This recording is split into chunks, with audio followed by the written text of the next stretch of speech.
नमस्कार दोस्तों, स्वागत है आप सभी लोगों का भावना एजुकेशन के इस ऑनलाइन यूट्यूब प्लेटफॉर्म पर। आज की इस वीडियो में हम समझेंगे आपका फॉरेस्ट रिपोर्ट।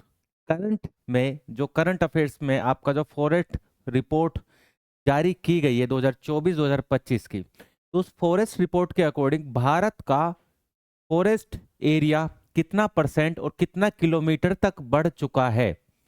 या फॉरेस्ट रिपोर्ट कौन जारी करता है, या फॉरेस्ट रिपोर्ट का मोटिव क्या होता है, वो सारा हम एक ही वीडियो में कवर कर पाएंगे। ठीक है, तो शुरू करते हैं 18th फॉरेस्ट रिपोर्ट। तो आज हम वीडियो में किस फॉरेस्ट रिपोर्ट को डिस्कस करने वाले हैं? 18वीं वन रिपोर्ट को हम डिस्कस करेंगे, जो कि आपकी सभी प्रतियोगी परीक्षाओं के लिए इंपॉर्टेंट है। अगले महीने आपका राजस्थान आरएएस होने वाला है, उसके लिए काफी इंपॉर्टेंट रहेगा ये डेटा। प्लस में आप एसएससी जीडी दे रहे हैं अगले महीने, उसके लिए काफी इंपॉर्टेंट रहेगा ये डेटा। इसके अलावा आप कोई भी एग्जाम देंगे, वनडे एग्जाम, तो उसके लिए काफी इंपॉर्टेंट रहेगा ये डेटा। तो क्लास को शुरू करेंगे। ठीक है, फॉरेस्ट रिपोर्ट बाबा श्याम का नाम लेकर 18th फॉरेस्ट रिपोर्ट 2023। तो 18वीं फॉरेस्ट रिपोर्ट 2023 जारी करी गई है। रिपोर्ट कब जारी करी गई? तो 21 दिसंबर 2024 को जारी करी गई। ठीक है, ये रिपोर्ट जो है भारतीय वन सर्वेक्षण यानी फॉरेस्ट स्टैटिस्ट इंस्टीट्यूट, जो कि देहरादून में स्थित है। तो भारतीय वन सर्वेक्षण कहाँ पर स्थित है? देहरादून में। और ये प्रत्येक 2 वर्ष में रिपोर्ट तैयार करी जाती है। यानी फॉरेस्ट रिपोर्ट जो है ये कितने साल में एक बार आती है? तो 2 साल में एक बार आती है। जारीकर्ता कौन है? तो पर्यावरण, वन और जलवायु परिवर्तन मंत्रालय जो है, इसके अंडर में भारतीय वन सर्वेक्षण जो है इस रिपोर्ट को जारी करता है। ठीक है, किस मंत्री ने ये रिपोर्ट जारी करी है? तो केंद्रीय पर्यावरण मंत्री श्री भूपेंद्र यादव ने इसको जारी करा है। भारतीय वन सर्वेक्षण यानी एफएसआई द्वारा पहली बार वन रिपोर्ट कब जारी करी गई थी? 1987 में। तो भारत में पहली बार फॉरेस्ट रिपोर्ट कब जारी करी गई थी? 1987 में जारी करी गई थी। इस रिपोर्ट को जारी करने में भारतीय दूर संवेदी उपग्रह यानी रिसोर्स सेट, ठीक है, रिसोर्स सेट जो उपग्रह होता है, रिसोर्स सेट, इसका यूज किया जाता है। एंड फील्ड आधारित राष्ट्रीय वन इन्वेंट्री, तो जो आप कहेंगे तो दूर से कैप्चर इमेज करता है तो रिसोर्स सेट सैटेलाइट करता है, और अगर फील्ड पे कोई अध्ययन करता है तो कौन करता है? राष्ट्रीय राष्ट्रीय वन इन्वेंट्री, ठीक है, से आंकड़ों से प्राप्त हुआ है कि जो भारतीय फॉरेस्ट एरिया है वो कितना परसेंट बढ़ा है। तो बात करते हैं वनावरण या वन क्षेत्र, यानी फॉरेस्ट कवर भारत में कितना है। दूसरा, ट्री कवर भारत में कितना है, और कुल वनावरण और वृक्षावरण मिला के टोटल कितना है वो देखेंगे यहाँ पर। तो अगर हम बात करें परिभाषा की, तो वह सभी भूमि जिसका क्षेत्रफल 1 हेक्टेयर से अधिक हो, कितना अधिक हो? 1 हेक्टेयर से अधिक हो, और वृक्ष घनत्व उस 1 हेक्टेयर की भूमि पर 10% से अधिक हो, ऐसा भूमि वनावरण कहलाता है। ऐसी भूमि क्या कहलाती है? वनावरण कहलाती है। ठीक है, यहां पर बात करें ट्री कवर में, तो इसमें अभिलेखित वन क्षेत्र के बाहर 1 हेक्टेयर से आकार के वृक्ष खंड आते हैं। 1 हेक्टेयर से बाहर जो भी वृक्ष खंड आते हैं, 1 हेक्टेयर से ज्यादा में अगर कोई वृक्षावरण होता है तो वो क्या होते हैं? आपके वृक्ष खंड के दायरे में आ जाते हैं। कुल वनावरण और वृक्षावरण की बात करें तो इसमें वनावरण तथा वृक्षावरण दोनों के क्षेत्रफल को शामिल किया जाता है। वन और वृक्ष दो अलग अलग चीजें होती हैं। एक बहुत बड़े इलाके में लगातार डेंसिटी के हिसाब से फैले हुए जो वृक्ष होते हैं वो वन कहलाते हैं।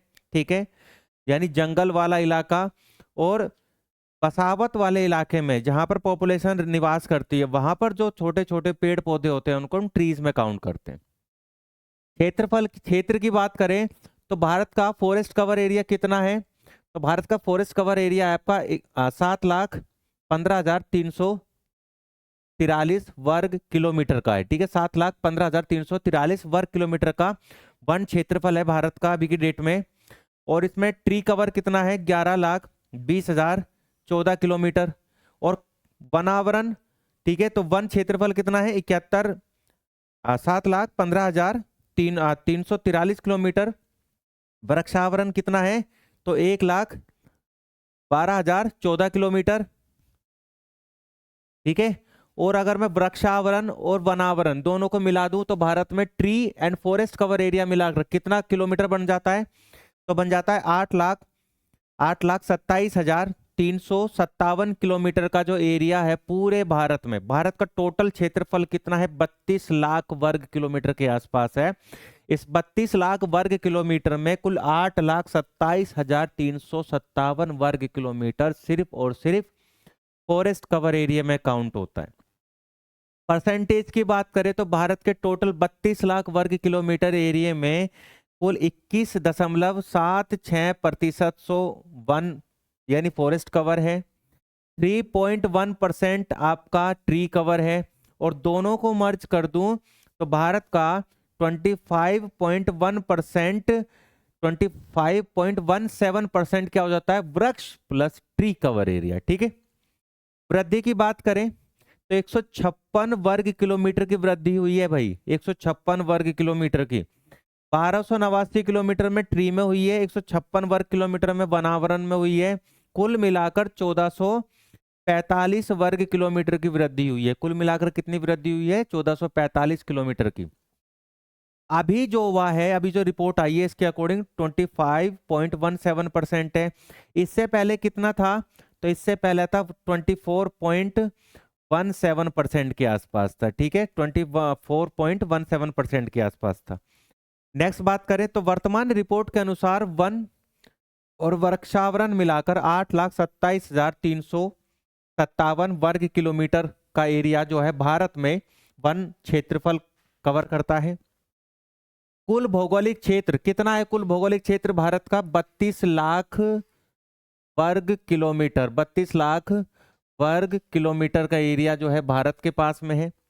का कुल 25.17% जो है वृक्ष जो है उसको घेरते हैं, जिसमें वनावरण का क्षेत्रफल कितना है? 7,15,343 हम पीछे पड़ चुके हैं, जो कि कुल 21.76% के आसपास है। और वहीं अगर मैं वृक्ष आवरण की बात करूं तो 1,12,014 किलोमीटर यानी लगभग 3.41% के आसपास पड़ता है। ठीक है। 2021 की तुलना की बात करें तो 2023 में वृक्ष और वनावरण में कितना किलोमीटर का इजाफा हुआ है? तो 1445 किलोमीटर का इजाफा हुआ है। ठीक है, 1445। वनावरण में कितना हुआ है? 156 वर्ग किलोमीटर, और वृक्षावरण में कितना हुआ है? 1289 वर्ग किलोमीटर। याद रखिएगा, काफी इंपॉर्टेंट डेटा है। आप कोई भी एग्जाम तैयारी कर रहे हैं, इवन अगर आप राजस्थान आरएएस की तैयारी कर रहे हैं तो इसमें ऐसे ऐसे फैक्चुअल डाटा बहुत ज्यादा आते हैं। तो बिना किसी देरी के इस वीडियो को नोट डाउन करना है, डाउनलोड कर लेना है अपने फोन में, शेयर कर देना है औरों को भी, ताकि लोग जो है इस चीज को कवर कर पाए। ठीक है। वन क्षेत्र की बात करें तो 2021 से 2023 की तुलना में अध्ययन की बात अगर हम करें तो वृक्ष कुल वन और वृक्षावरण कितना बढ़ा? देश के कुल भौगोलिक क्षेत्रफल का कितना परसेंट बढ़ा? और कुल वन और वृक्षावरण में कितनी वृद्धि हुई किलोमीटर के हिसाब से? वो सारा का सारा डेटा मैं यहाँ आपके सामने लेके आया हूँ। किसी भी तरीके से फॉरेस्ट रिपोर्ट आप ऐसे नहीं पढ़ पाएंगे जैसे मैं इस चैनल पे पढ़ा रहा हूँ। अगर मेरी बात पे यकीन नहीं है तो YouTube पे वीडियो छान मारिए, बहुत ही कम 0.1% आपको ऐसी वीडियोज मिलेंगी। तो ऐसी इंपॉर्टेंट वीडियो का आप फायदा उठाइए बस। ठीक है। तो वन क्षेत्रफल की बात करें 2021 में तो कितना था? वन और वृक्ष मिलाकर 8,09,537 वर्ग किलोमीटर, और 2023 में कितना हो गया है? 8,27,357 किलोमीटर। ठीक है। यहां बात करें तो परसेंटेज में कितना था? पहले 24.62%, कितना हो गया है? 25.17% हो गया है बढ़कर। किलोमीटर में कितना बढ़ा? 2,261 किलोमीटर, 2,261 किलोमीटर। ठीक है, किसमें? वन में। और वृक्षावरण में 1445 किलोमीटर, 1445 किलोमीटर का एरिया बढ़ चुका है। यानी 2021 में कितना बढ़ा था? 2,261 किलोमीटर। 2023 में कितना बढ़ा? 1445 किलोमीटर का इजाफा हुआ है। ठीक है, याद रखेंगे। यानी 8,09,537 वर्ग किलोमीटर से बढ़ के कितना हो गया? 8,27,357 वर्ग किलोमीटर। और यहाँ देखिए तो यहाँ पर कितने किलोमीटर का वृक्षावरण बढ़ा? तो वन और वृक्षावरण दोनों मिलाकर कितना किलोमीटर का बढ़ा? तो यहाँ पर जो हमारा वन और वृक्षावरण बढ़ा है, टोटल बढ़ा है 1445 वर्ग किलोमीटर, ठीक है, जिसमें वृक्ष बढ़े हैं, जिसमें वन बढ़े हैं 156 वर्ग किलोमीटर और वृक्ष बढ़े हैं 1289 वर्ग किलोमीटर, ठीक है। अब देखते हैं क्षेत्रफल के आधार पर सर्वाधिक वन और वृक्ष वाले राज्य। क्षेत्रफल के आधार पर सबसे ज्यादा वृक्ष किस राज्य के अंदर मिलते हैं, सबसे ज्यादा वन यानी forest cover area to be cover in which state, ठीक है। तो आप लिखेंगे मध्य प्रदेश 85,724 वर्ग किलोमीटर का एरिया कवर करता है, जो कि पहले नंबर पर आता है। 85,724 वर्ग किलोमीटर का एरिया कवर करता है, ठीक है। अरुणाचल प्रदेश 67,083 वर्ग किलोमीटर का एरिया कवर करने के साथ साथ भारत में दूसरे नंबर पर आता है। यानी भारत में सबसे ज्यादा फॉरेस्ट एरिया कवर कौन सा राज्य करता है? मध्य प्रदेश। दूसरे नंबर पर कौन करता है? अरुणाचल प्रदेश। और तीसरे नंबर पर करता है महाराष्ट्र। महाराष्ट्र 65,383 वर्ग किलोमीटर का एरिया कवर करता है।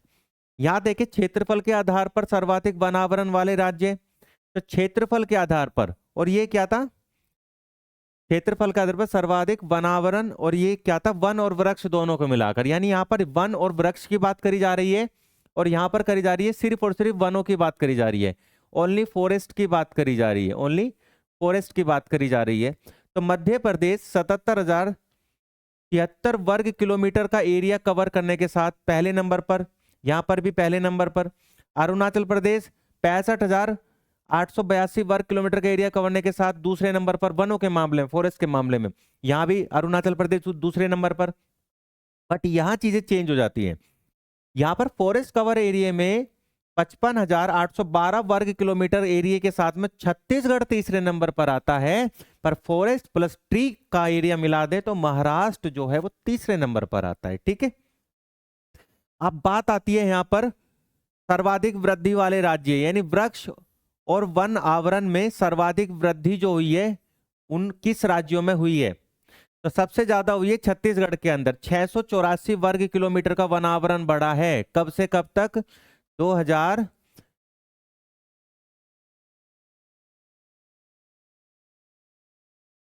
2021 से 2023 में। 2021 से 2023 में कितना कितना किलोमीटर तक का एरिया बढ़ा है? तो 684 वर्ग किलोमीटर बढ़ा है। उत्तर प्रदेश दूसरे नंबर पर 559 वर्ग किलोमीटर का वन आवरण बढ़ा है। और थर्ड नंबर पर उड़ीसा है जो 559 वर्ग किलोमीटर का एरिया कवर करता है, इतना परसेंट बढ़ा है, ठीक है। केवल वनावरण यानी केवल फॉरेस्ट एरिया, केवल फॉरेस्ट एरिया, केवल फॉरेस्ट एरिया कितना परसेंट बढ़ा है आपसे बात करें तो मिजोरम के अंदर 242 किलोमीटर सिर्फ फॉरेस्ट एरिया बढ़ा है, जो कि भारत में सबसे ज्यादा है। सेकंड नंबर पर कौन है? गुजरात 180 वर्ग किलोमीटर, और थर्ड नंबर पर उड़ीसा 152 किलोमीटर। तो ये तो बात रही वनावरण में वृद्धि के साथ में। एक होता हाईएस्ट डेंसिटी वाला, highest density covering forest area, highest covering forest area, ठीक है, highest density covering for forest area. तो आप बताएंगे मिजोरम, ठीक है। सबसे ज्यादा डेंसिटी किसके पास में? मिजोरम के पास में। तो यहां पर आ गई, यहां पर क्या बात आ गई? क्षेत्रफल, भौगोलिक क्षेत्रफल की तुलना में वनावरण के प्रतिशत। एक होता है भौगोलिक क्षेत्रफल, किसी भी एरिया का भौगोलिक क्षेत्रफल होता है। लाइक मैं आपकी बात करूं, ये कोई इलाका है और ये इलाका लगभग 10 वर्ग किलोमीटर स्क्वायर में है, ठीक है, 10 वर्ग किलोमीटर स्क्वायर में है। और इस 10 वर्ग किलोमीटर स्क्वायर में अगर मैं ये कह दूं सिर्फ 7 वर्ग किलोमीटर स्क्वायर में ओनली फॉरेस्ट एरिया है। क्या है? ओनली फॉरेस्ट एरिया है, फॉरेस्ट बसे हुए, ठीक है, फॉरेस्ट है। तो ऐसे में और दूसरा जो एरिया आपको मिलेगा ये भी 10 किलोमीटर के आसपास का है, ये भी 10 किलोमीटर, 10 वर्ग किलोमीटर का एरिया है। और इसमें कुल 4 किलोमीटर का जो फॉरेस्ट कवर एरिया है। तो यहाँ पर डिफरेंस 6 का है, यहाँ पे डिफरेंस 3 का है। यानी हम कह सकते हैं यहाँ पर जो फॉरेस्ट डेंसिटी है यानी घनत्व जो है, डेंसिटी यानी घनत्व, वो यहाँ पर ज्यादा है, वो यहाँ पर ज्यादा है। और यहाँ पर जो घनत्व है यानी जो डेंसिटी है वो यहाँ पर कम है, वो यहाँ पर कम है। ठीक है, घनत्व कम है। उसी के आधार पर यहाँ पर कुछ चीजें बताई, आपको मैं बता रहा हूँ, क्योंकि यहाँ पर वो चीज यहाँ पर वो चीज नहीं लिखी हुई है, तो मैं खुद बता देता हूँ। तो हाईएस्ट डेंसिटी किस राज्य की है? तो हाईएस्ट डेंसिटी बताएंगे आप मिजोरम की। ठीक है, मिजोरम, मिजोरम हाईएस्ट डेंसिटी के साथ में पहले नंबर पर है। और लोएस्ट डेंसिटी किसकी है? तो हरियाणा की, हरियाणा। लोएस्ट डेंसिटी किस राज्य की है? हरियाणा की। सबसे कम वृक्षावरण यानी वन क्षेत्रफल सबसे कम किस राज्य का है? तो आप बताएंगे हरियाणा, डेंसिटी में हरियाणा। और सबसे ज्यादा वन क्षेत्रफल किस राज्य का है? तो मध्य प्रदेश, और डेंसिटी में मिजोरम। ठीक है, दोनों ही चीजें अलग अलग है। बात करें लक्ष्य भौगोलिक क्षेत्रफल की तुलना में वनावरण प्रतिशत की दृष्टि से शीर्ष स्थान, तो लक्षद्वीप 91% का एरिया कवर करता है। मिजोरम क्योंकि अब चेंज हो गया है तो अब लक्षद्वीप आ गया, सेकंड नंबर पर मिजोरम आ गया है जो कि 85.34% है। पर आपसे पूछा जाए राज्यों में सबसे ज्यादा हाईएस्ट डेंसिटी किस स्टेट की है फॉरेस्ट कवरिंग एरिया में? तो आप बताएंगे मिजोरम। राज्यों में अभी भी मिजोरम ही रहेगा और केंद्र शासित प्रदेश में रहेगा लक्षद्वीप। ठीक है, याद रखेंगे। और थर्ड नंबर पर किसको रखा गया है? अंडमान निकोबार को, जिसका टोटल लैंड एरिया का 81.62% कवर करता है फॉरेस्ट कवर एरिया। ठीक है, और लोएस्ट फॉरेस्ट कवर एरिया कौन सा राज्य करता है? तो आप बताएंगे lowest forest cover area cover करता है हरियाणा। ठीक है भाई, याद रखेंगे। नेक्स्ट, देश के 19 राज्य और केंद्र शासित प्रदेश में 33% से अधिक भौगोलिक क्षेत्रफल वाले वनावरण के अंतर्गत आते हैं। तो देश के कितने राज्य 33% भौगोलिक क्षेत्रफल के वनावरण क्षेत्र के अंतर्गत आते हैं? कितने राज्य है? तो आप बताएंगे 19 राज्य और केंद्र शासित प्रदेश हैं जो कि 33% भौगोलिक क्षेत्र वनावरण के अंतर्गत आते हैं। इनके अंदर टोटल फॉरेस्ट कवर एरिया का कितना परसेंट है? राज्य और केंद्र शासित प्रदेशों को मिला के 75% से अधिक वनावरण इन्हीं राज्यों के अंदर मिल जाता है, जिसमें आपका मिजोरम, लक्षद्वीप, अंडमान निकोबार, अरुणाचल प्रदेश, नागालैंड, मेघालय, त्रिपुरा एंड मणिपुर, ये वो स्टेट्स हैं और वो केंद्र शासित प्रदेश हैं जिनके अंदर सबसे ज्यादा आपको वनावरण क्षेत्र यानी भौगोलिक क्षेत्र मिल जाता है। ठीक है, अब यहाँ पर कुछ फैक्ट की बात कर लेते हैं। फैक्ट में हमारे सामने सबसे पहले क्या आएगा? कुल कच्छ वनस्पति, कच्छ वनस्पति यानी मैंग्रोव। और मैंग्रोव कहाँ मिलते हैं आपको? जो आपका सी वाला इलाका होता है, कोस्टल वाला इलाका होता है। तो भारत है ना, तो भारत की मैरीटाइम लाइन है। तो भारत में यहाँ पर क्या है? ये अरेबियन सी है, ये आपका इंडियन ओशियन है, ये आपका बे ऑफ बंगाल है। तो इसके आसपास जो आपको फॉरेस्ट कवर मिलेगा ये वाला इलाके में, यहाँ मिलेगा मैंग्रोव। मैंग्रोव की एक खास बात होती है, मैं कोई भी पौधा होता है इसकी जड़ होती है हमेशा नीचे को, पर मैंग्रोव की जड़ कहाँ से होती है? ऊपर की ओर निकली हुई होती है। ठीक है, कहाँ की ओर निकली हुई होती है? ऊपर की ओर निकली हुई होती है। ठीक है, तो मैंग्रोव की बात करें तो कुल कच्छ वनस्पति यानी टोटल मैंग्रोव एरिया भारत में कितना है? 4992 किलोमीटर का टोटल मैंग्रोव एरिया है। इसमें बात करें तो 8 राज्य और केंद्र शासित क्षेत्रों में 75% से अधिक वनावरण मिलता है। 75% से अधिक वनावरण कुल 8 राज्य और केंद्र शासित प्रदेशों के अंदर में आता है। देश में बांस आधारित क्षेत्र का विस्तार 1,54,670 वर्ग किलोमीटर है। तो पूरे देश में बांस आधारित क्षेत्रफल यानी बांस आधारित जो इलाका है वो कितना परसेंट है? तो बताएंगे आप 1,54,670 वर्ग किलोमीटर अनुमानित है, जिसमें 2021 में जब आकलन किया गया था तो उसके अकॉर्डिंग बांस आधारित क्षेत्रफल में कितना किलोमीटर की वृद्धि हुई है? तो 5,227 किलोमीटर की क्या हुई है? वृद्धि हुई है। वनों का कुल कार्बन स्टॉक कितना है? तो वनों का कुल कार्बन स्टॉक है 7,285 5 मिलियन टन। यानी पूरे साल में जो वन होते हैं, फॉरेस्ट होते हैं, जो कि हमारे पर्यावरण के लिए बहुत ही ज्यादा इंपॉर्टेंट होते हैं, तो कितना ज्यादा वो कार्बन एमिशन यानी कार्बन को घटाते हैं, कार्बन स्टॉक कर लेते हैं 7285.5 मिलियन टन। जो कि 2021 के आकलन की तुलना की बात करूं तो देश के कार्बन स्टॉक में 81.5 मिलियन टन की वृद्धि हुई है। देश के कार्बन स्टॉक में कितनी वृद्धि हुई है, यानी कार्बन को स्टोर करने में, ठीक है, ताकि पर्यावरण का तापमान ना बढ़ सके, इसमें 81.5 मिलियन टन की वृद्धि हो चुकी है। एनडीसी के लक्ष्य की प्राप्ति के संबंध में बात करें तो वर्तमान आकलन से ज्ञात होता है कि भारत का कार्बन स्टॉक जो है वो कितना है, 30.43 बिलियन टन, जो कि इतना कार्बन डाइऑक्साइड को प्रिजर्व कर लेता है, ठीक है, सिंक कर लेता है। और 2005 के आधार वर्ष की तुलना की बात करें तब कितना था, 2.29 बिलियन टन। तो 2005 से 2023 आते आते हम कितना परसेंट, कितना बिलियन टन आगे चले गए हैं, तो लगभग हम चले गए हैं 27 बिलियन टन आगे चले गए हैं, ठीक है। अब बात करें 2030 तक हमारा क्या टारगेट है, तो 2030 तक हमारा टारगेट है कि हम कितना परसेंट कार्बन स्टॉक कर पाए, 30 बिलियन टन का लक्ष्य हमने रखा हुआ है कि हम इतना कार्बन स्टॉक कर पाएंगे। भारत और वन और बाह्य वन वृक्षों की कुल निधि 6430 मिलियन टन घन मीटर के अनुमानित की गई है, जिसमें जिसमें 4489 घन मीटर जो है सिर्फ वनों के भीतर से स्टॉक किया गया है कार्बन को, और 1951 मिलियन टन जो है वो वन क्षेत्र के बाहर से कवर किया गया है, ठीक है।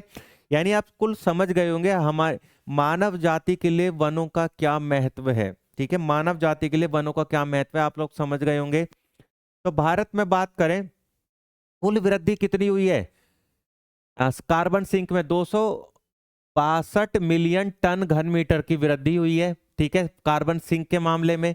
वनों के भीतर वृद्धि कितनी हुई है, 91 मिलियन टन घन मीटर की वृद्धि हुई है। वनों के बाहर कितनी हुई है, 171 मिलियन टन यानी 171 मिलियन टन के आसपास हुई है। और बाह्य वन क्षेत्रों से औद्योगिक कास्ट का कुल वार्षिक संभावित उत्पादन यानी 91.51 मिलियन टन घन मीटर का अनुमानित है।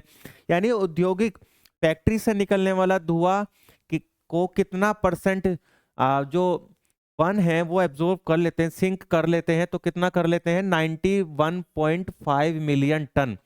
एक एक फॉरेस्ट रिपोर्ट में एक एक चीज आप कवर कर पाएंगे। फॉरेस्ट रिपोर्ट ये समझ लीजिए रामबाण है, ये फॉरेस्ट रिपोर्ट पढ़ ली तो इससे बाहर आपका एग्जाम में फॉरेस्ट रिपोर्ट से क्वेश्चन नहीं आ सकता। तो बस आपको देखना है, समझना है रिपोर्ट को बहुत अच्छे से। भारत में दो चीज हम देखेंगे, कार्बन स्टॉक और कार्बन सिंक। तो कार्बन स्टॉक क्या होता है, कार्बन स्टॉक किसी विशेष पारिस्थितिकी तंत्र में संग्रहित कार्बन की मात्रा होती है। किसी पारिस्थितिक तंत्र में जो कार्बन को स्टोर किया जाता है वो कार्बन स्टॉक कहलाता है। यह कार्बन वन, मिट्टी, महासागर जैसे रूपों में संग्रहित होता है, ठीक है। ऐसा नहीं है कि कार्बन को सिर्फ वन ही संग्रहित करते हैं, एब्जॉर्ब कर लेते हैं, स्टॉक कर लेते हैं। मिट्टी के अंदर भी आपको कार्बन मिलेगा, महासागर जल में भी आपको कार्बन मिलेगा। कार्बन स्टॉक वायुमंडलीय कार्बन स्तरों को नियंत्रित करने में महत्वपूर्ण भूमिका निभाता है। कार्बन स्टॉक करते हैं क्या, जो वायुमंडल होता है ना, वायुमंडल में जो कार्बन होता है, कार्बन के स्तरों को नियंत्रित करता है, यानी कार्बन CO2 गैसेस को बढ़ाने से रोकता है, जिससे कि हमारा जो एटमॉस्फेयर है इसका टेम्परेचर इंक्रीज ना हो पाए, ठीक है। कार्बन सिंक क्या होता है, तो कार्बन सिंक द्वारा वायुमंडल से उत्सर्जित होने वाली कार्बन की तुलना में अधिक कार्बन अवशोषित कर लेना। यानी अगर 10 मिलियन मीट्रिक टन कार्बन पैदा हुआ, ठीक है, 10 मिलियन मीट्रिक टन, और वायुमंडल से उत्सर्जित कार्बन की तुलना में अधिक कार्बन अवशोषित, और अवशोषित करने की मात्रा कितनी है, 12 मिलियन मीट्रिक टन के आसपास है। यानी लगभग 2 मिलियन मीट्रिक टन ज्यादा पावर रखते हैं वन अपने पास में अवशोषित करने के लिए कार्बन को, ठीक है। तो ऐसे में वो थ्योरी क्या कहलाती है, कार्बन सिंक कहलाती है। तो ऐसे में कार्बन सिंक के मामले में कौन कौन सी चीजें आगे रहती है, जैसे महासागर कार्बन सिंक करते हैं, जंगल, मिट्टी, घास के मैदान, कोयला, तेल और प्राकृतिक गैस। ठीक है, तो ये क्या है, कार्बन सिंक के एक तरीके से मेन सोर्स हैं, कार्बन को सिंक करने वाले मेन सोर्स हैं। तो ये था आपका, ये था आपका, ये था दोस्तों आपका 18वीं वन रिपोर्ट, 18वीं वन रिपोर्ट का पूरा कंप्लीट डेटा जो कि 2023-24 को ध्यान में रखते हुए रिलीज किया गया है। तो आप लोग मुझे कमेंट बॉक्स में बताएंगे कि पर्यावरण का टेम्परेचर जो बढ़ रहा है, पर्यावरण का टेम्परेचर जो बढ़ रहा है, इसके लिए एक संस्था काम करती है, ठीक है, ऑल ओवर वर्ल्ड, UNFCCC, ठीक है, United nation framework conference climate change करके, ठीक है, और एक करता है IPCC, inter government panel climate change, एक होता है COP कोप। तो COP 29 की बैठक हाल ही में कंप्लीट हुई है। ठीक है, तो आप मुझे बताएंगे COP 29 की बैठक किस देश के किस शहर में हाल ही में कंप्लीट हुई है, और इन जो कोप है, ये जो मीटिंग्स होती हैं, इसका मीनिंग क्या है, एक्चुअल में इसका मोटिव क्या रहता है। ठीक है, बाकी मैं आपको एक चीज और बता देता हूं पर्यावरण से रिलेटेड ही, आपके कुछ एग्रीमेंट्स हुए हैं। ठीक है, कुछ एग्रीमेंट्स की बात करी जाती है, कुछ एग्रीमेंट की बात करी जाती है, जैसे नंबर 1 आता है पेरिस एग्रीमेंट यानी पेरिस समझौता, पेरिस समझौता। ठीक है, फिर आता है आपका नंबर 2 पे क्योटो प्रोटोकॉल, क्योटो प्रोटोकॉल। ठीक है, और नंबर 3 पर आता है मॉन्ट्रियल प्रोटोकॉल। ये तीनों के तीनों जो हैं पर्यावरण को टेम्परेचर बढ़ने से रोकने के लिए हैं। इसमें से जो क्योटो है ये आपका ओजोन होल से रिलेटेड है। किससे रिलेटेड है? ओजोन होल से रिलेटेड है। ठीक है, याद रखेंगे। और बाकी क्या है? ग्रीन हाउस गैस, और ये भी ग्रीन हाउस गैसेस को नियंत्रित करने से है। ठीक है, इसको ग्रीन हाउस गैसेस को नियंत्रित करने से है। तो ये था दोस्तों आपका 18वीं वन रिपोर्ट का पूरा कंप्लीट ब्यौरा, जो कि मैंने एक वीडियो में आपको दे दिया है। तो वीडियो कैसी लगेगी कमेंट बॉक्स में जरूर बताइएगा। बाकी और भी स्टैटिक फैक्ट करंट अफेयर से जोड़ते हुए हम लेके आएंगे आपके सामने। अभी के लिए विदा दीजिए, धन्यवाद।